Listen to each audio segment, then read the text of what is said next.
Welcome back, WNST, Towson, Baltimore, and Baltimore Positive.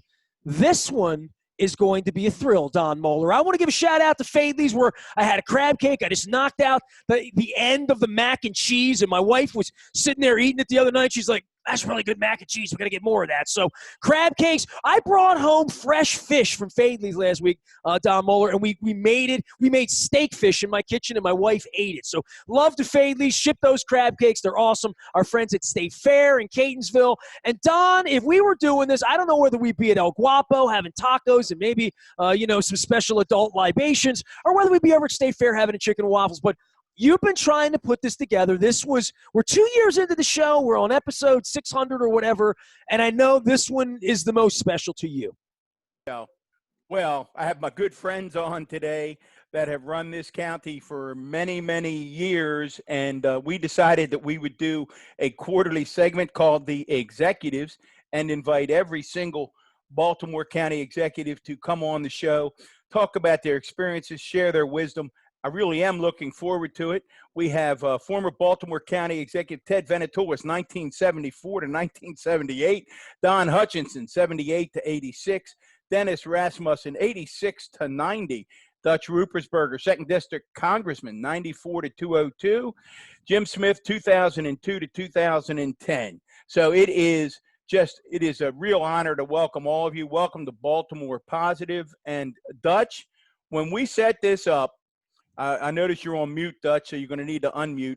But when we set this up, little did we know what you and the nation would be going through over the past week or so. I'm wondering, Dutch, if you can take our listeners back to the morning. Take us through your day of January the 6th when we all watched in horror. Well, January 6th, we had intelligence and we got information that there was going to be possibly a serious problems with a lot of the radical people who eventually stormed the Capitol. When my office overlooks the Capitol, and everyone we were given orders to stay in our offices with our staff. So we were there the whole time, but I had a picture of what was going on from the beginning. In our roles as county executive, we work with our chief of police, and they brief us about crowds. And when we go to crowds as county executives, so I kind of knew a little bit about what the policy would be as far as protecting the Capitol, as far as having rows of people that if one group was not was going to breach, so to speak, you'd have another group behind it. Well, that didn't happen. I felt secure in the beginning when I saw the huge crowds and the rebel flags. I thought, well, we've got plenty of FBI in there, informants. I know we have information. As it turned out, there was no help there whatsoever. And that was because the Sergeant of Arms of the Senate and the House, and they're in charge of the police department. And the chief of police, 48 hours before the event, said he was really worried. He felt we needed backup. That was important because of everything they were hearing and their sources of information from the FBI and other groups. And the two Sergeant of Arms said, no, we're not going to do that. We think we can handle it. Caring more about the political issue than it was about what was happening there on the ground. Then all of a sudden it started, and people were just swarming the Capitol, climbing the walls. I couldn't believe that this was the United States of America, our capital. Our capital is an image throughout the world of freedom and liberty, and here we were being taken over. It was an insurrection, and we just eventually we saw backup coming. I think the Capitol Police were overwhelmed. They were also given orders not to fire, and they were just being run over. I remember. Where were you at the time? Were you I was in my office in Rayburn, and I have a view of the Capitol, so I saw it all. I was right there watching it from beginning to end, and the surge. And then I started to see more reinforcements come. But this was like an hour and a half into the actual problem that occurred, and it was really more of the Metropolitan Police were involved, and then I understand the FBI started to come. There was an issue involving the military because, the military has to be asked to come in. And that's really our system of government, because we don't we don't want the military to be there and do law enforcement. We want the military to protect our country and the things that are needed there. Anyhow, it was just an overwhelming situation. And by the time the military was able to come, they came and took care of the outer perimeter. It was a lot of the issues and people were being shoved out of where the Capitol was. Dutch, go ahead and reconnect there because we're losing your mic. Oh, you are? Okay. And fellas, when you come in, just identify who you are, because I'm going to let you guys talk amongst yourself just for our audience that aren't watching and listening, and that way they know who. That was Ted chiming in, Ted Venetoulis, of course. Yes. If you just joined us, we have seven Baltimore County executives: Don Mohler, Ted Venetoulis, Don Hutchinson, Dennis Rasmussen, Dutch Ruppersberger, of course, our 2nd District Congressman, Jim Smith, and, of course, Don Mohler. Go ahead, Dutch. Continue. Now you're on mute. You muted yourself. There you go, pal. Yeah, I represent NSA. I'm supposed to be pretty good at cyber. I know how to work the damn thing. Not really, a little bit. Anyhow, so then we see what happened. Well, you could see on TV what Trump had done. He first thing for months, even a little bit before the election, he was complaining about mail-in ballots and it was bad and corrupt and that type of thing. Then when he lost, his message was, we won. And he kept saying those lies over and over.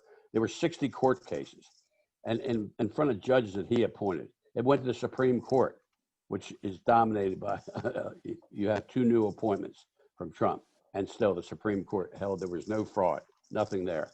And then when you could see his comments and the things that he said were just outrageous. We're going to go, you go to the Capitol. I'm going to be there with you too. Guy didn't have the guts to go anywhere, believe me. He went back in the Capitol, got in front of his TV, and from what I hear, was kind of pleased what was going on. So there's no question. And those of us that that are lawyers, and I was a prosecutor, that right there, he was guilty of a conspiracy to encourage and recruit and to send that crowd to the Capitol and attack the Capitol. And it was wrong. It was in my opinion, it's a crime. And we very quickly decided to impeach him. And the reason why, even though he's going out of office, as I said, I specialize in a lot of national security. So I've been to over 50 different countries. And I'm talking Iraq, Afghanistan, not Bermuda, places like that. And, we have to send a message to our allies and our enemies. This is a democracy, the United States of America. We're not going to tolerate anybody, including the United States, to conduct really attack on our nation's capital. We're not going to do it. And why we're doing this is the message that needs to be sent, and also to make sure he never runs again. Dutch, go ahead. Go ahead. I'm sorry. Let me ask you something about It's Ted. Hey, Ted, just identify. This is Ted Venetoulis coming back and jumping into the conversation. One of the issues, Dutch, is there's no question that Trump needs to be impeached. That he fed this thing, he inspired it, he then literally organized it through his tweets and everything else. One of the issues that really concerns all of us, I'm sure, is the complicity. This thing doesn't happen on its own. And Trump didn't do it on his own. He had enablers. And that enabler group was 200 Republicans who continued after the ruckus, after the riots, voted to sustain the conspiracy theory that they were floating, which caused it all, that the election was a fraud. What do you do with those guys? How can elected officials of that nature, 200 of them, continue to be tolerated in the House of Representatives? That's a good point that you raise. A lot of them I've worked with in national security, defense appropriations, intelligence. I just don't understand. I've had some conversations. I think they feel that that's what their constituents wanted them to do. There's so much of a following of this guy that believe his lies and don't understand what he's done as far as managing COVID and caring about himself and no one else. I mean, these people are just really worried, and he's a vindictive guy, and he's a vindictive son of a bitch. That's what he is, and really he people I think are concerned about it. And the You're being retribution. generous with your comment. But Well, he's talking Nestor's language. but- Nancy. Right. Nestor, But let me Nestor say this. loves I got my that. Dundalk jacket on, man. I There's voted some- for and against all you guys. I represent Dundalk, and I understand why they like Trump. I understand some of the issues there, and that's they're right. But when you follow a guy who lies, who says I won the election big time, I mean, when you see his actions, when you see what he did to our country, on January the 6th, you can't tolerate that. I do want to talk about some of the Republicans. Liz Cheney is one of them. She's a great person. She's a friend of mine. She's the third in leadership. Her father was the vice president, and she came out strong against Trump. And that what he did was so outrageous. It's the worst that any president in the history of our country has done, and turned his back on his country. And she was one of the first ones to come out and said, "I am voting, against him and to impeach him." And there were 9 other ones too that did that. And we have to make sure that the radical crazies, so to speak, and when I'm talking about crazies, are the Proud Boys and those groups, don't try to hurt them too. So I'm gonna. Hey, Dutch. Yeah. Dutch. This is former Baltimore County Executive Jim Smith jumping in. One of the things that's a concern to me with the impeachment, I support the impeachment, but the trial, the one thing that we really should avoid, I think, is the possibility that the Congress is going to be, the Senate's going to be so tied up with the trial that they won't be able to move forward with a lot of the Biden confirmations of appointments and a lot of the Biden initiatives that they want to hit the ground running on in order to try to turn this country away from where we've been as quickly as possible to where we should be going. And how is Congress going to be able to handle both the trial? And again, I'm not against the trial. I don't want to see it handicap or hurt the initiation of what we hope will be a new era for the United States. I mean, as former county executives, as we all are, we know we have to every day manage our jobs. And I think at this point, Biden will be focused with his good team to deal with the issues that you talked about, the everyday issues, the highest priorities, which number one is COVID. I think if you look at this charging document, it's maybe a couple pages and that's it. It's very simple. This is what we see. This is the evidence we have. We have Trump literally on TV. So we've got the evidence that is there. But it's so important, I think, to our country that we follow through with this to say we're not going to tolerate anybody, including a president of the United States, that's going to stand in the way of our democracy.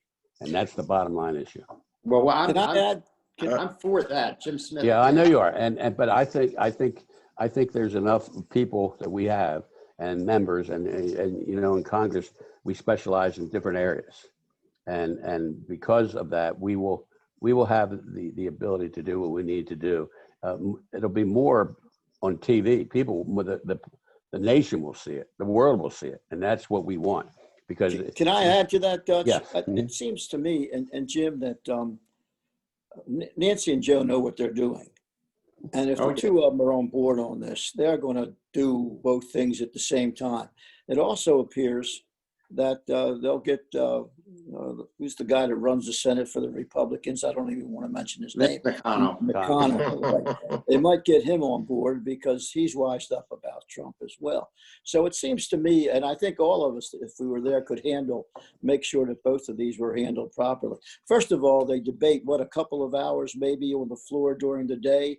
They meet Tuesday, Wednesday, and Thursday. There's plenty of room for them to add to their workload and handle both of these, at least for, I don't know, what will it last, a month? Dutch, the last time the impeachment only took 20 or 21 days. So it's not a long period of time. This will not be as long. One other thing there are a couple other things I want to say too. Number one, there is some issues out there about other members, some Republicans possibly being involved in the conspiracy or taking some of the members, because there's no question there was command and control. This just wasn't a wild mob. These people were trained. They knew what to do. They had the equipment. So we have to make sure that we do an extensive investigation, and we will. That has to be done. I think that right now we have to let the investigators do the job, get the evidence. I know part of their strategy is to arrest as many people as they can when they get the facts, and the reason that will deter them getting involved in what we're talking about now, the chatter, between now and the inauguration, because it's still, I'm not as worried about the Capitol. I mean, you can always drop bombs or something like that, but we're going to have so many police officers and military people at the nation's capital. You're not going to be able to hardly move. I mean, you're talking thousands and thousands. I'm worried about state capitals, especially a state capital like Michigan, where that governor was threatened and where they literally were focused on trying to take her out. I'm worried about the whole country, but this is when we stand up, and we're going to stand up strong, and we have the expertise in our federal agencies, our state and local agencies to protect our citizens, and that's what we'll do. Dutch, it seems to me, before we turn to Dennis and Don, and I want to get their perspective as really coming from the East Side, but it seems to me that the last parting gift from Donald Trump is to deprive our nation of what has been a tradition for a couple hundred years, which is this wonderful public celebration of the transfer of power. And when I see the way the nation's capital is going to be locked down and the metro is going to be shut down and people really aren't going to be able to attend, it was going to be smaller anyway, obviously because of COVID. But to me, this is his last parting gift, one of the many things that I'll never forgive him for. But I want to turn to former county executives Dennis Rasmussen and Don Hutchinson. You are our East Side guys. I mean, you born, bred, you knew it. Your political base was over there. Dennis, let's wait start. a minute. I'm from Highlandtown. That doesn't count. East Side. All right, we'll make you partially East Side guy. Dennis, describe Trumpism, its origins, and you and Donald both give us a view as to why it became so popular and took such deep hold on the East Side, and it's Nestor's hometown as well. He knows that. What is it? What is the appeal of Trumpism, and where did it come from, Dennis? Well, I think I want to say, first of all, Highlandtown's always been Essex with grass. That's the only difference. By nature, I'm an optimist. And, as I looked at TV, and I was shocked and outraged like everybody else on what I was seeing on TV. But it made me pause and think through, why is this happening? Why do we have a divided America? And to me, it goes back, and I've seen this on the East Side, and I'm sure Don has as well. The East Side of the county used to be the Democratic heartland of the state of Maryland. And today, as we know, it's primarily represented by the Republican Party. You start to ask questions, how did this migration of ideology kind of transfer over? And I think it goes back to, decades of poor decisions by government in trying to, address some of the structural issues.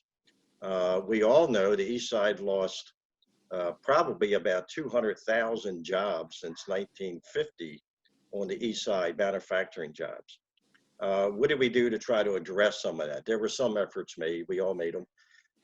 But you began to see that people who were working at Bethlehem Steel or General Motors or Martin Marietta, they had a good family living, paying jobs that they could support their families. I lived in Essex, Don, we lived 6 doors apart. Our fathers worked, mine worked at Bethlehem Steel, Don's had a small business in Essex.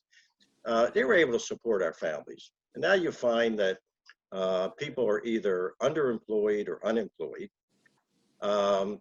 They were counting on a pension and benefits from their employers, who many just closed, left. Those benefits are gone. They can't send their kids to college. They don't have the money to be able to afford that. the little fishing boat that used to be in the driveway has been sold a long time ago. They're only going to Ocean City for a couple of days a year. They kind of get hopeless. They get desperate. And the real issue, I think, has been that over the years, if we go back to the mid-'70s, and if you look then how the wealth in this country was distributed, it was pretty even. You know, you had the working class, people were working hard, they were able to support their families, businesses were thriving, they were making good profits. And then somewhere in the 80s and 90s, this is my opinion now, in the 80s and 90s, you had the Business Roundtable nationally. These were the top 200 executives in the country. And they got together and said, we don't like where things are going here. We need to be able to do more for our shareholders. And they began a very aggressive program of changing economic policies, fiscal policies, tax policies. So if you go from the mid-'70s up till today and look at the wealth growth in this country, it all went to the top 4%. So when the top 4% of America has a net worth equal to the bottom 140 million people, that's a problem. And what we've done, we've forced people into poverty, and there's no way out. And they're frustrated. And I see a lot of that on the East Side. I have a huge family, and I hear that from some of my relatives who are just frustrated and don't know what to do. And they're looking for some kind of solution. And it's not really that they're like big Trumpers. It's just that they're looking for some other approach or some other initiatives that's going to try to help them. And Don Hutchinson, how about jumping in there? Don, just a couple of thoughts. I think that Dennis is absolutely correct when he talks about economic issues. I think that it's, in some cases, even more direct. Back 4 years ago, I came home one day and said to my wife that I thought that Trump was going to win. And of course, it made me sick to even be able to say that. And it was because of a visit that I had made to Essex and Middle River and Dundalk, with the realization that every city in the United States, particularly on this side of the Mississippi River, but every city in the United States has an Essex and a Dundalk and a Middle River in it. Everyone has exactly the demographics of what Dennis just described, the economic demographics and the racial and ethnic demographics. I think so. Everything he said, I think, is right, and I think you can multiply that to every city around the United States. I think there are two other things here, though, that really drive this. First of all, Trump, his very presence, his mouth, his language, has empowered people to say what they have always thought, and they think what he thinks. And I think, and it's so many of his voters think what he thinks. I call it Archie Bunker, just from something I remember. It's an Archie Bunker kind of mentality. The ethnic slur became appropriate. The racial slur became appropriate. Before, people thought in those terms, but they never really were empowered to say it. He gave people the right to an empowerment to say it, to wear it on their lapels. Organizationally, there are also two other things that happen, and I don't think we can. And again, this is nationwide. This is not just here in Baltimore. The blue-collar labor unions disappeared. We thought people were Democrats because they loved the Democratic Party. Well, yeah, that's partially true, but in part they were Democrats because the labor unions told them they should be. And the labor unions told them that the party that was going to do what they needed to have done were going to be the Democrats. And the labor unions delivered the vote, and they delivered the money that was essential for Democrats to win. Secondly, and we're all guilty of this, it all actually started with Ted Venetoulis. And it carried on with me. And again, this is nationwide, but in Baltimore and in Baltimore County, it started with Ted. We dismantled the political organizations that created jobs for people just within the organization themselves. We got rid of patronage. We got rid of all of these things that we thought were contributing, and I think in many cases they were contributing to the dishonesty of so many political people. If you read Rachel Maddow's book, all of us should be reading Rachel Maddow's book right now. Right now, you should read it. You should also read a book called Caste that has just been published. Those two books are essential for us, I think, to understand what happened. If you look at the corruption that happened back in the early 70s, and this kind of corruption happened all over the country. If you look at the kind of corruption, there were a bunch of Ted Venetoulis and Don Hutchinsons and Dennis Rasmussen and Jim Smith and Dutch Ruppersbergers that were absolutely committed to cleaning it up. And we did. We all ran inherently honest operations in our government. And we delivered services a little bit more efficiently because of it. But the dismantling of those political organizations did not allow. Look at what happened just a couple of years ago. Johnny Oshesky ran for county executive without one endorsement of essential political organization to his operation. There were people here in this room or in this conversation that were supportive of him and that were important. But the old political organizations that used to drive that are gone. They don't exist anymore in the way that we knew it through the old civil service. I'm not saying it's wrong. I'm just saying it's different. And those things have driven the political operations and the ability to deliver a particular vote based on a particular set of outcomes that were expected. All of that has changed. Organization has changed, the labor unions and political organizations disappearing. And Trump has empowered people to show their prejudices and their hatred. Again, if you're just joining us, a very special edition of Baltimore Positive. We have former Baltimore County Executives Ted Venetoulis, Don Hutchinson, Dennis Rasmussen, Dutch Ruppersberger, 2nd District Congressman, Jim Smith, and yours truly, along with Nestor Aparicio. Dutch, I wonder if you and Ted, because you certainly know her better than anyone, and maybe you can start it off, and Ted, you jump in. Dutch, talk about our friend, the speaker, and how she has handled herself through this entire period and conducted herself. And Dutch, I noticed, there you are, you're off mute. Talk a little bit about Nancy. We all know her. We all love her. Talk about how she's dealt with the membership during this. Nancy, a very special person. That's because she's from Baltimore. I remind her of that all the time. And she's a really good friend of Ted's also. And she was also a very, very close to her brother, Tommy D'Alessandro, who just passed away, who really helped mentor Nancy. He helped mentor a lot of us that were in politics. Nancy represents a very liberal area, San Francisco. And she, before she got into politics, she had, I think, 5 kids, and but she was very active behind the scenes. And then she got into Congress, and then she's moved up. She has the ability to see, to deal with all members. We have far left, we have moderates, we have liberals, whatever we have, she has the ability to pull these people in together. Her energy level is unbelievable. Just what she's been going through right now, and the day and night, not getting any sleep, and still, communicating her message and where we are. I think the way she's handled Trump, who we know is a big bully, and from the very beginning, she didn't put up with his bulliness. And it's sometimes I'm not leaving. You're not going to bully me around, whatever. And she started to gain respect. And we always have issues in our own parties. The far left will come after the moderates, and the far right, they deal with issues. But Nancy had the ability to bring all these different groups in on the big issues, the issues that were really important to people. And if you really look at all of us in politics, it's about really people will vote for someone because how you treat their families, how you provide education, how you provide safety, police, and then infrastructure. I mean, those are the basics. And Nancy understood that.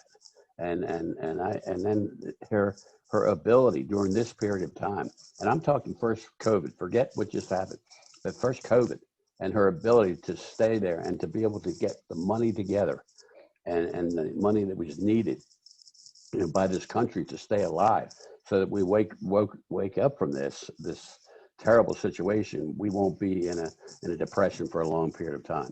So I'm going to stop here because I just want to say she's a great leader. She listens. She's smart. She's smooth. She's classy, and she can fight. Well, you know, it's funny, Dutch. My wife, before we turned to dead, my wife channeled her inner Ginger Rogers yesterday. And for our young listeners, go Google Ginger Rogers. My wife, as Nancy's running throughout, you know, from the dais through the hall, signing the book, back to do press conferences, going out to sign the troops, to thank the troops. And my wife says, and keep in mind, she's doing it all in high heels. Yeah, that's true. So I thought that doing it me, all in high let me heels. give one example, Nancy. I'll stop. You know, she appointed me to head up the Intelligence Committee for the Democrats and in leadership, and that was a big job, a big deal. She allowed me and my counterpart, Mike Rogers, who's Republican, to run the operation. We briefed her all the time. She was a part of what we call the Gang of Eight. Not one time did she ever interfere with me, and yet, on numerous occasions, she disagreed with me. So she understood. She was on top of the situation, but when she appointed people in leadership to do the job, she let them do the job if they were doing a good job. Well, Ted, I think you're the only one in the group, I think I can safely say this, that actually escorted a young Nancy D'Alessandro to either a school or a CYO dance. So give us the view from Highlandtown of your friend, the speaker, how she's handled herself. Well, I did know Nancy before she really got into politics. She's always in politics because of the family. But she was pretty shy, and really I saw no interest in either of us at that time engaging in politics, although we talked about it all the time. I often felt that we may have been no reflection guys, the only two guys on the East Side who read the New York Times. And that would have been somewhat remarkable at that time. We were just growing up. You had to go up to Broadway to get it. Where'd you get it? We found it. I can't remember the drugstore. One of the drugstores there had it. In any event, she's very, I think Dutch hit it on a number of scores. She is perhaps next to my wife, the smartest woman I've ever met. She is really smart. She can talk about Emily Dickinson or about the Marshall Plan. She can tell you about NATO, and she can tell you about agricultural subsidies. It doesn't make any difference. Contrast that to Trump, who doesn't know anything about anything. And that's one of the things that's something about her. And she knew this at an early age. I mean, of course, it wasn't politics we were talking about, but if you talked about culture, about poetry, about movies, she was very friendly. She always had an open heart, an open attitude. Her friends were always upbeat. I'll tell you, though, about her politics. First of all, it was mostly the family, mostly her mother. Her mother was tough. That's where Nancy really gets her toughness from. Her decency, I think she gets from her brother, Tommy, who, as all of us knew him, was one of the most decent human beings in the world. And but it was her mother who really engendered this toughness that Nancy has and this organizational ability. And Dutch, I think, can speak to this in many ways. She understands the ground game in this business, and she understands how to affect that, and as a result, help her members get reelected. She also understands the importance of money. She may be the biggest, most powerful fundraiser in the history of America. Not necessarily giving it like the Koch brothers and people like that, but organizing to get it. And that's always, I couldn't understand how she could move around the country so incredibly. I have one personal story. I was in Houston with one of my businesses having a meeting, and for some reason I talked to Nancy, and she said she was coming to Houston. I think her brother was working there in one of those, he was a big developer, like worked in a Rouse company and others like that. And he was working in a big project in Houston. She said she was coming down. So we had lunch. I met her at a particular restaurant. When I went, she was sitting there with another person. And I got there and she introduced me. And this guy was now an ambassador, and he's given $1 million to the party. But here she was in Houston raising money, coming down there and flying, and then going back to Washington for a business. But it was a one-on-one meeting. And think about doing this all over the country, time and time again. And it's that energy, I think, that she brings to it. So when they want to challenge her for being speaker, I say, you guys are wacky. You have no idea what that job entails, the way she's created it. She ought to be speaker for life as far as we all should be concerned. Never mind that she's from Baltimore. And the other thing I'd like to add, and I think Dutch is a testament to this, she's always taken care of our Baltimore gang. She groomed Van Hollen. She's grooming Jamie Raskin today. She has a great tenderness and sensitivity to the folks that represent our state. And she's never forgotten. She's never left East Baltimore. And you can tell that when she comes to the events that we have for her. She just doesn't, she loves it. She always wants to come back. She recognizes people. They enjoy seeing her. She's just, she's quite a remarkable person, and we're fortunate. One other tale. I think she really got engaged in elected politics in two ways. One was the Jerry Brown thing that we all participated in one way or the other. Not necessarily we were all on the same side, but we were all in that campaign. It came about. And that's okay. We all represented decent people. I was Don. I was in Essex having lunch. I think the place was called The Last End. I'm not sure. There was a little place down there, and I tried to scatter my lunches, and I get a phone call, and the guy. Nancy had said, "Look, Ted, my governor wants to run for president." I told him about you guys, you and Tommy, and I said, "Well, look, Nance, we'll help him.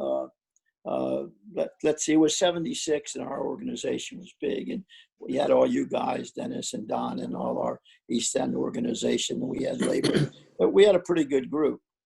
So I'm at this restaurant now, and I get a call, and the owner comes over and says, Mr. Executive, you have a call." I said, "Well, who's it from? How the hell did he get me here?" He says, "Well, he claims he's a governor." I said, "All right." So I go over. I thought it was Mandel or something. And I says, "I'm Jerry Brown, I'm governor." I said, "Jerry, what are you calling me here for?" He said, "Well, Nancy told me that I should talk to you because I'm interested in running for governor and want to know if you guys would handle my campaign over there." I said, "Well, Jerry," I said, "you're really crazy. I mean, it's only 8 weeks left. We can't. How do you mobilize? We can't even get delegates on the slate. It's too late. The time is gone." He says, "I don't care. I want to do it." Nancy keeps saying, "This is the place to go. We can carry it and it'll be a good boost for me." I said, "Well, okay. Here's the deal, though. You got to give us 2 or 3 days every week here going out. You got to raise all the money, and you got to keep the California guys out of this campaign. We're going to run it. We're going to run it. I don't want them intruding or interfering." We had this thing about foreigners. A Californian was a foreigner coming into our state and telling us how to run it. So he agreed to everything. He came in, and I said the other thing, and Nancy has to come here and help us run the city. She knows everybody. Family is important. I said, "So you got to somehow just get her to be over here all summer." And they did. He agreed to everything, and Nancy came, and we waged that campaign, and it was it was really a big victory for him. He unfortunately did not have this going on in other places.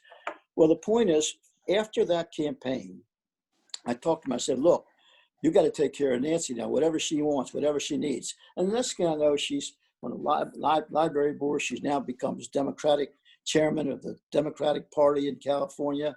And her congressman passes away, Phil Burton. I don't know, Dutch, if you remember him or know him. I think, I'm not sure if his brother followed him, but Phil Burton passed away. His wife became the member for a while, and she got ill. And Nancy was very, very close to her. And at her deathbed, Mrs. Burton said, "Nancy, I want you to take my seat." And Nancy had never thought about running for office, quite frankly. She was on the outside. She liked it. She participated. She held fundraisers for people over there. She was on some boards and commissions, but never thought about running. Well, she did. It wasn't an easy race, by the way. California has a very strong gay community, and they had put up their own candidate and thought that they were going to win. And Nancy, with incredible organization skills, won. And that's the story of how she got to Congress. It wasn't long from there.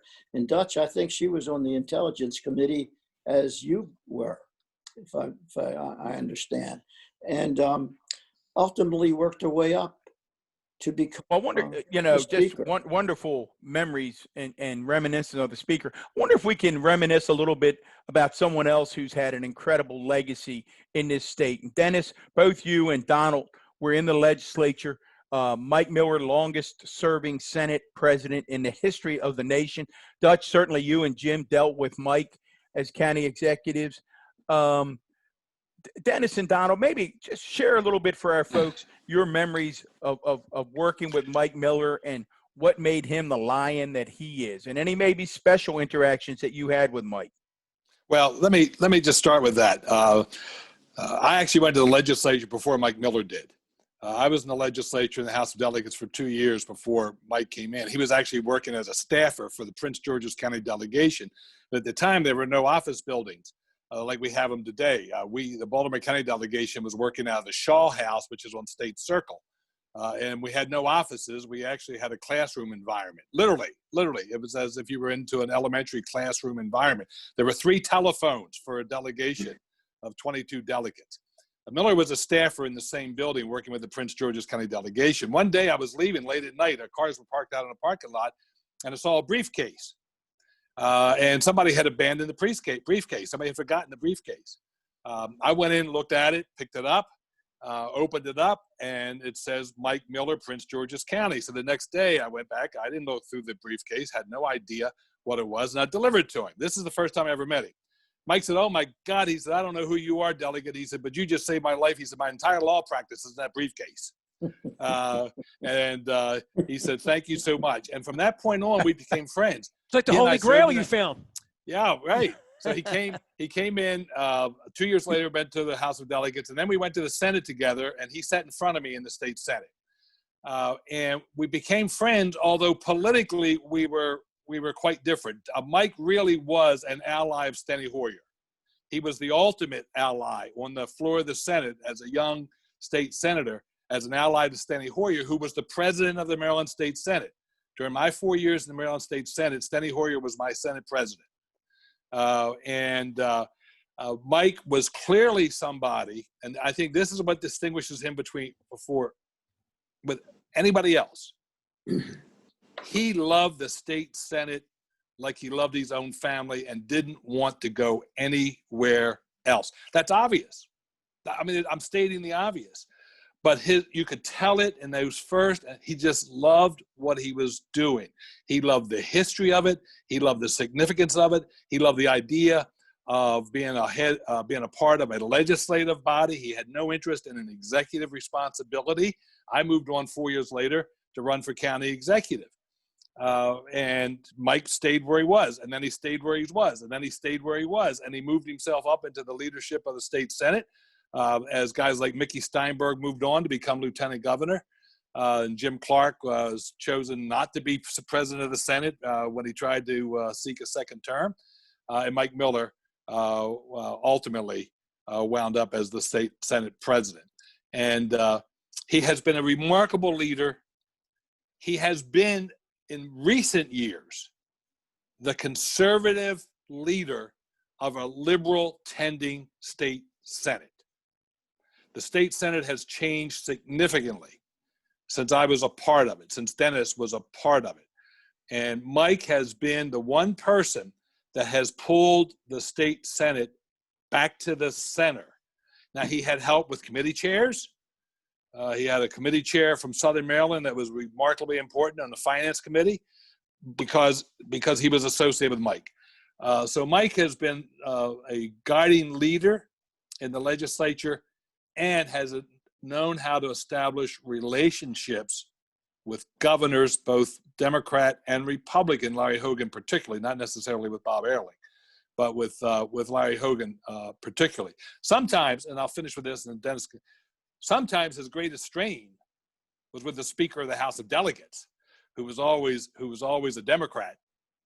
And sometimes, if there was a strain between leadership, it was between Mike and the Speaker, who had sometimes a hard time moving in lockstep. But Mike is a remarkable leader, and his resignation is first as president of the Senate, then as a senator, is a great loss to the Senate and to the state. And I know the family's going through this great struggle. Dennis, before we turn to Yeah. Jim and Dutch and get their recollections as county executives who had to go down and talk to the Senate president about important issues, what are your recollections as a young state senator with Mike Miller? I thought Don gave an excellent kind of overview assessment of who Mike Miller is. I served with him in the Senate as well. We shared leadership positions. I was chairman of the Senate Finance Committee, and Mike was chairman of the Judicial Proceedings Committee. So we worked together in leadership under Mickey Steinberg when he was president of the Senate. I was always very impressed with Mike. One important thing with him, nothing was more important than the integrity of the institution of the Senate of Maryland. And it's very consistent on with what Don's saying. He loved the Senate. He respected everyone that was in it. Had kind of the same type of leadership that the Speaker, Pelosi, has. You're appointed a chairman. He very seldom interfered. And in my new role as a government relations consultant, you very seldom really went to Mike for anything because he would basically say, go talk to the chairman. I mean, there were some rare occasions where he would get more involved in issues. He would be very selective about that. But really the integrity of the Senate and his integrity was extremely important, and he was very good to work with. And I think the Senate really looked to Mike for his guidance and leadership. It just didn't look at it as a kind of a protocol position. They really looked to him for guidance, and he has brought the Senate back to a more central institution. Jim, I always remember. I'm gonna turn to Jim Smith before we go to Dutch. Jim, I always remember we used to laugh and shake our heads. He could get away with certain things that very few electeds that I've ever seen could, and that's the way he would chide and cajole and pick on those in the state who he didn't think were necessarily ponying up what they should to help elect other Democrats, and it was inevitable. All the time he would get up at a public thing and look for Jim Smith. Where's that Jim Smith? So maybe you talk a little bit about that. Where's that skinflint? It won't give me that for my senatorial campaign committee. Now, he did have that kind of an approach with me, but you know, the thing about him, and this follows really what Dennis said in a way, I didn't go to him for that much when it came to the substance of government. He and I had political conversations, but and the reason I didn't is because he really did empower the chairs of his committees, and I had issues that had to involve the various committees, like the Finance Committee, and because he didn't interfere with them, you could actually spend worthwhile time with the chair of a committee and make progress. And to my knowledge, in my 8 years, he never interfered with any decision that any of the chairs made in connection with requests that I might have for whatever it was. But he did. I was a pretty strong fundraiser. And he did like to get in my pocket a lot, and but we had he called me a skinflint, but because he always wanted much more. And he liked to do it, Jim. He liked to do it in front of 400 or 500. Oh, I know. Yeah. It wasn't a private conversation.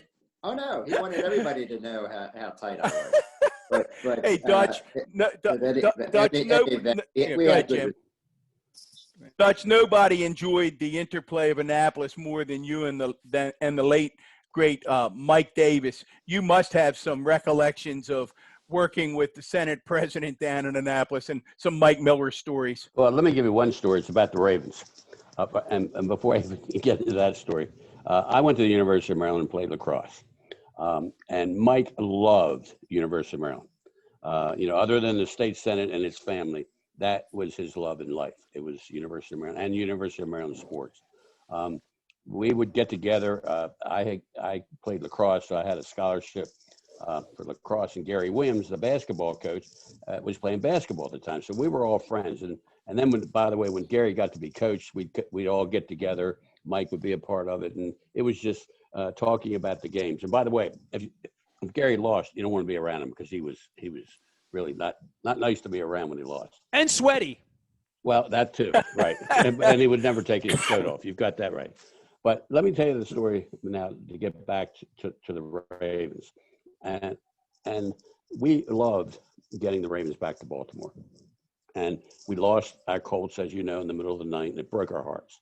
But we worked very hard to help Modell come back to Baltimore. But what happened is that the Redskins, and Mike loved the Redskins too, the Redskins were trying to fight the deal.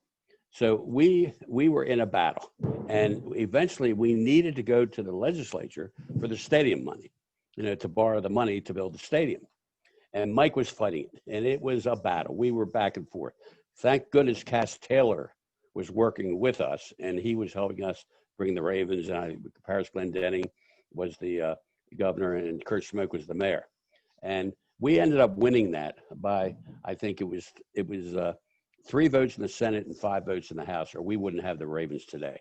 And but Mike, he was a great leader. I think he's probably one of the best leaders that we've had in the state of Maryland as far as leadership abilities and getting things done. And when the battle was over, we shook hands, and that was it. And he didn't take it personally. He fought like hell. He respected the fact that he had an adversary that wanted the Ravens, and we did, and we got the Ravens.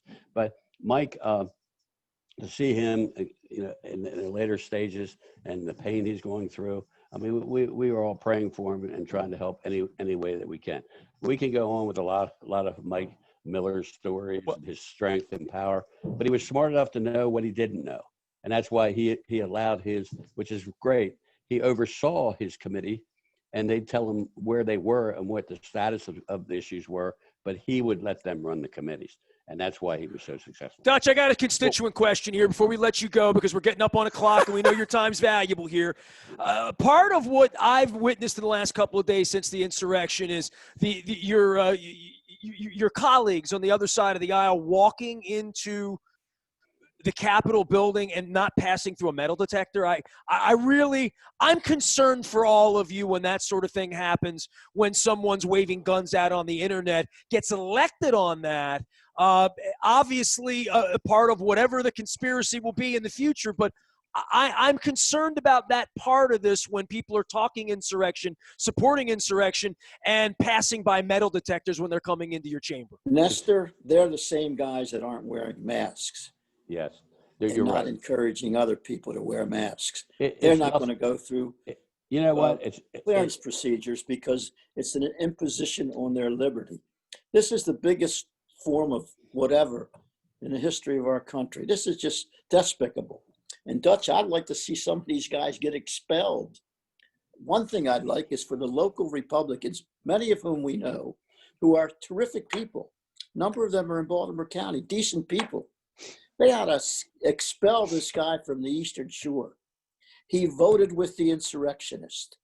He doesn't wear a mask. He's a doctor. What? Well, they had to throw him out at 3 o'clock in the morning. I was up at 3 o'clock in the morning. They threw him out of the hall, right? And I know it's not, none of us want to talk about other folks in public life. It's not easy for us. It's not easy for me to want to dump on the president of the United States. Who wants to do that? We cherish these people, but we're at a different time. And folks who continue to push the conspiracy theories and continue to push them now, really are not entitled to serving in public life. Dutch, respond to both Ted.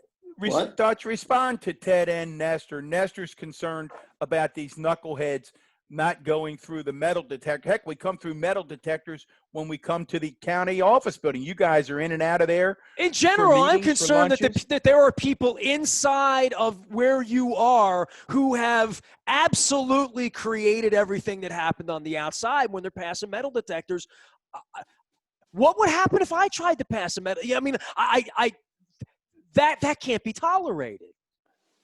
Well, I think the one word is arrogance. These are individuals that represents constituents. And the fact that they will not show and give an example, especially when we're probably the worst in the world in how we're managing the COVID virus. And I think they are so caught up in the Trump issue and the no mask, as if it's a masculine thing. I can't understand it either. But I can tell you this. We talked about Nancy Pelosi, and Nancy's smooth, but she's tough. And I heard Nancy say a couple days ago that she will stand at the door. She's the speaker, and she can control the floor. And she will stand at the door to make these individuals come in without guns. I mean, it's ridiculous. I understand. I have a lot of friends from Texas, and they grew up with guns. They had guns when they were young. But there's certain rules in our society, and those rules have to be respected, especially when it comes to people's lives. And so, I look back at all this, as bad as it is, and it's bad. And what happened on January the 6th.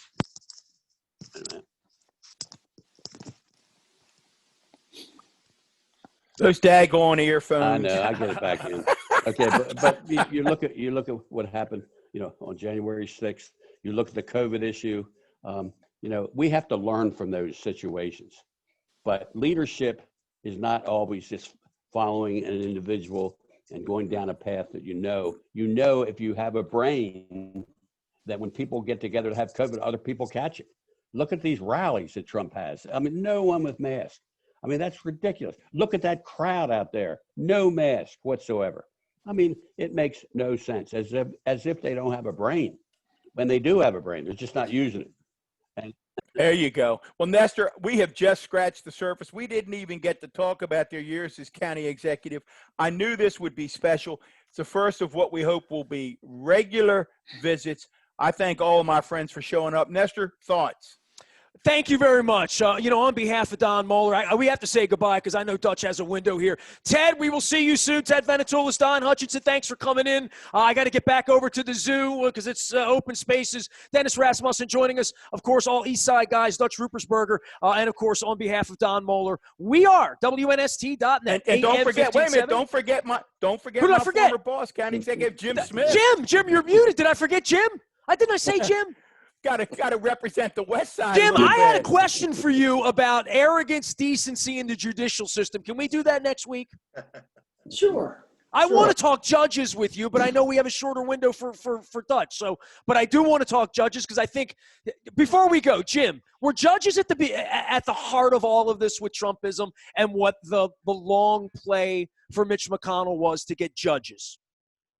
Yeah, absolutely. And I think it's something that it isn't the last couple of years. It is something that the Republicans have been working on for a long time and throughout the country. They want the federal bench, not just the Supreme Court, but they want the federal bench itself to be ultra conservative and really far right. That's the kind of people that they have had appointed since Trump has been president, but they also have gotten them appointed in prior years too, and that is the long game, and we'll see how it plays out because they truly do now have a very conservative Supreme Court, and it's going to be very interesting as to how it will operate. Clearly, Trump wanted to get some case to the Supreme Court that would throw out the election. I mean, he really wanted to test his appointments, and they just didn't let that happen. They wouldn't take the case in the Supreme Court and none of the other federal cases dealt with issues that qualify for the Supreme Court to be the ultimate arbiter. So yeah, I think the judiciary is it's one of the three branches of government, and it is a critical branch of the government.